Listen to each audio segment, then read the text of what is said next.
Welcome back to Video Dices, and today we're going to talk about the best healers in the game after the last Overkill update, which changed many things, and some things have changed regarding the healers. Let's talk about them. So as you can see, these are all the characters that can heal in the game right now. And I'm gonna split them into three tiers: the S tier, the A tier, and the B tier. Now we're gonna start with the S tier, which is basically the top tier of healers.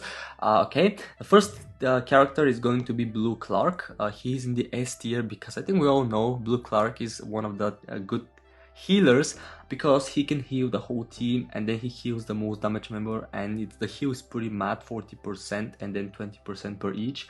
Not to mention he has the ability to change dices to blue, meaning that it's going to be a lot easier to actually charge up his ability to heal, and this is really great stuff. Okay, the next one is gonna be Yellow Erica. Now I did know that the ability got nerfed, but the actual heal did not get nerfed, and because now she gets hide, she's gonna be harder to kill, and she can easily like protect herself and also heal as well. And I feel like this hide is kind of balancing it, and I feel like she's still gonna be on the top tier as well, because yeah, that's Erica for you guys. She's still great and awesome. Alright, so next up we have a brand new healer in the S tier list, and that is Orange Nancy. Now Nancy is an amazing healer, especially when you pair her with Yellow Mike. So Mike gives shield to everybody, and Nancy heals everybody who gets attacked and has a shield, and she also gives them bravery, so you can really abuse this quite easily. So definitely one of the easiest heals to cast in this game right now, and I feel like it's just a bit broken in some cases, especially when you have people with distract and shields.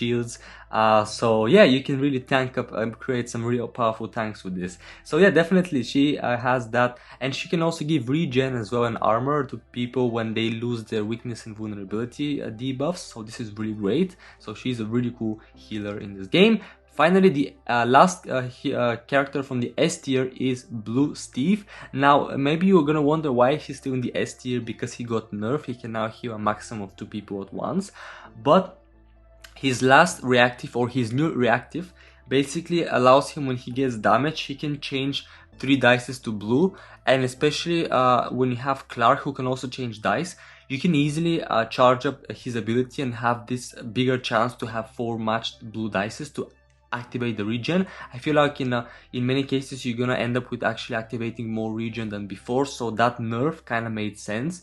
So do try him with Clark, and he can be quite a good healer, I believe.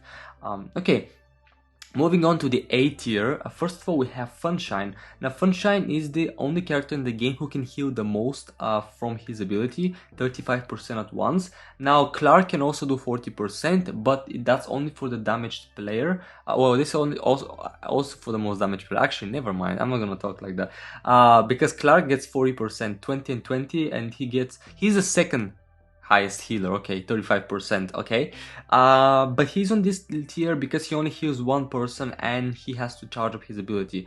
There are not that many purple dice changers apart from, I believe, Billy, but essentially it's going to be a bit harder. Not like Clark and Steve, you can easily just change them to blue and activate them faster. Okay, next up on this list is Red Mike. So Red Mike heals the whole team when they have bravery. Now he's on the A tier because he only heals for 8%, and this is at max level. Usually you're gonna have less than that, like 6%, and they need to have bravery. Obviously you can run him with somebody like Lucas, who can give bravery to the whole team, but it's a specific condition, so it's not like unless they have bravery he won't be able to heal them. Okay, next up we have Blue Will Byers. Now this is one of the latest characters in the game, and honestly he can easily be a really great healer. First of all, he gives regen 4 to the most damaged team member if the enemy has more than 30% health. It's a really specific case, that is why he's on the S tier. And the other reason now on the A tier, he's on the A tier because he can easily heal any most damaged team member by just matching 3 blue dices. Now imagine when you run him with Blue Clark and Blue Steve, who can change dices to blue. 3 dices is so easy to match. I believe even below that level it's 4 dices or maybe, but still it's very easy to match when you run him with other blue units, so he can easily abuse his healing ability. So definitely comes on the A list. here.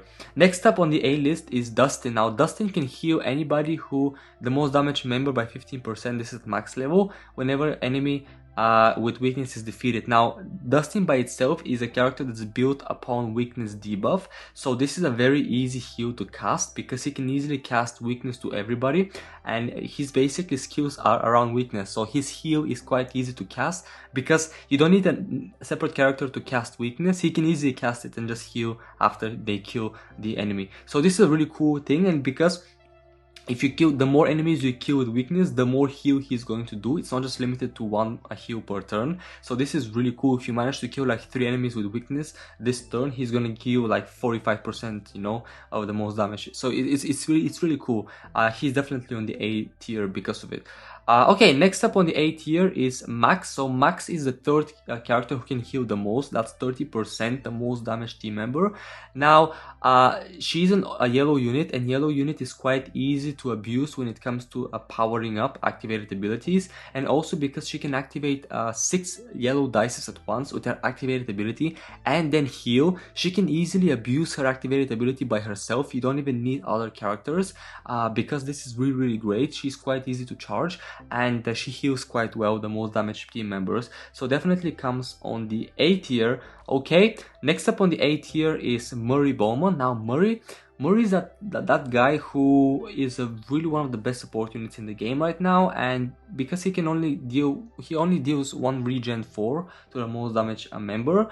But he's actually a bit easier also to charge, and I feel like because of his height he cannot be hit, so essentially you have a solid healer just because he cannot be hit unless one of your teammates is about to die, then he's gonna remove his height. I still think he's a really good healer because he's kind of like an awesome support unit to have.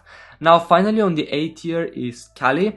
Now Callie is that a type of character that is basically a really awesome healer. 10% at max level, the most damage team member whenever an enemy gains weakness, vulnerability or poison. Now if you run her in a purple team or any team, for instance, the Dustin can cast weakness, and keep in mind that Dustin heals every time you kill an enemy with weakness, and basically whenever you give weakness she's gonna heal without you need to kill him. So you can create really interesting combos, and like with teams that can basically spam debuffs, and every time you spam a debuff to an enemy, she's always going to be healing by one of your allies, the most damage ally. So this is really, you can really abuse this depending on how you build her with characters you want to mix her with.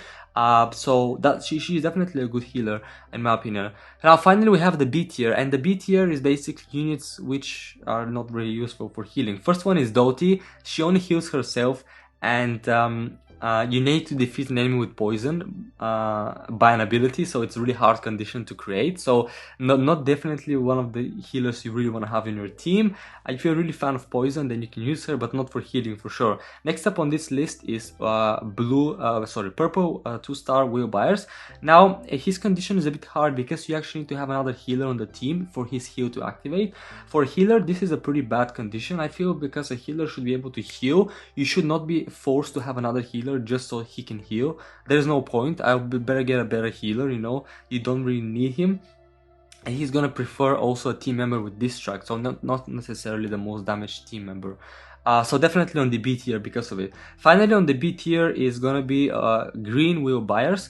He only can give 1 regen when a member with distract is damaged. Now again, this is quite specific because distract is not necessarily always the character you wanna have to be healed, you know. Necessarily, like, I prefer personally the most damaged team member is a lot better, because essentially in most cases the most damaged team member might be the one with distract, but not always. So like you really want to like secure yourself, and this is really like this is why like this character goes on the B list, because he does prioritize poison over heal anyway, so you don't really want to use him on a team just because of healing. It's more like a really like specific case, unless you like run a lot of people with distract, and he could maybe be useful, but in most cases I don't think he's going to be that useful, so comes on the B list And yeah, this is the whole list, guys. You can see SAB. On the S list after this update, we have Nancy, who's joining us there, and then we have a bunch of characters on the A list as well. We have the new Will, who got updated now. I didn't update him before,